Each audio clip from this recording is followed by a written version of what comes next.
ఉగ్రవాదులు దాడి సమయంలో ప్రధాని నరేంద్ర మోదీని దూషించారని ఓ మృతుని కుమార్తె తెలిపింది. తన తండ్రిని ఇస్లామిక్ ధర్మోక్తిని చదవమన్నారని తిరస్కరించినందుకు 3 సార్లు కాల్పులు జరిపారని వాపోయింది.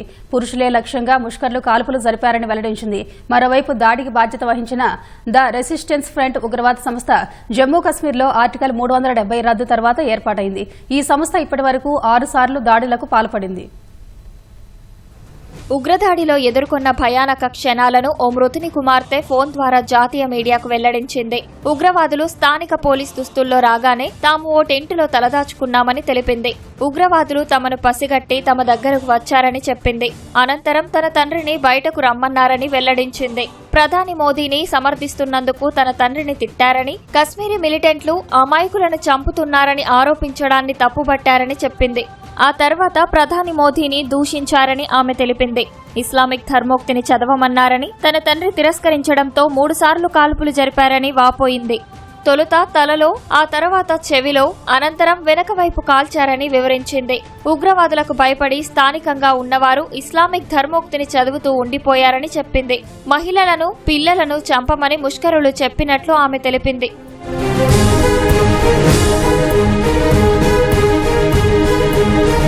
మరోవైపు దాడికి బాధ్యత వహించిన ద రెసిస్టెన్స్ ఫ్రంట్ టీఆర్ఎఫ్ ఉగ్రవాద సంస్థ జమ్మూ కశ్మీర్లో ఆర్టికల్ 370 రద్దు తర్వాతే ఏర్పాటైంది. తొలుత ఆన్లైన్లో ఉగ్ర కార్యకలాపాలను నిర్వహించిన ఆ సంస్థ ఆ తర్వాత 6 నెలల్లోగా లష్కరే తోయిబా వంటి పలు ఉగ్ర సంస్థల సభ్యులను తీసుకుని ఒక గ్రూపుగా ఏర్పాటైంది.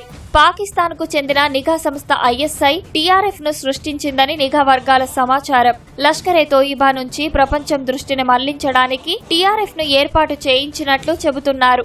లష్కరే తోయిబా ఉగ్ర కార్యకలాపాల కారణంగా ఆర్థిక చర్యల టాస్క్ ఫోర్స్ FATF 2018లో పాక్ ను నిషేధిత దేశాల జాబితాలో చేర్చింది.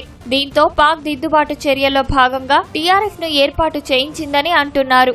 2019లో ఏర్పాటైనప్పటి నుంచి టీఆర్ఎఫ్ దాడులకు దిగుతోంది. కశ్మీర్ ప్రాంతంలో ఉనికిని చాటుకోవాలని ప్రయత్నిస్తోంది. దీంతో 2023లో టీఆర్ఎఫ్ ను ఉగ్ర సంస్థల జాబితాలో భారత్ చేర్చింది.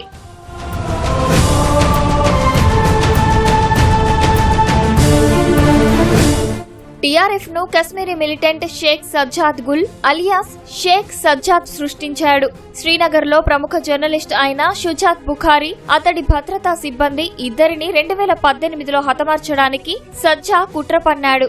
ఉగ్ర కార్యకలాపాల కారణంగా ఉపా చట్టం కింద సజ్జాద్ ను ఉగ్రవాదిగా కేంద్ర ప్రభుత్వం ప్రకటించింది.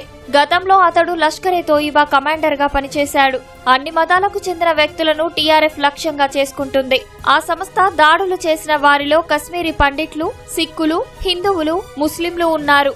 ఈ సంస్థ ఇప్పటి వరకు 6 సార్లు దాడులకు పాల్పడింది.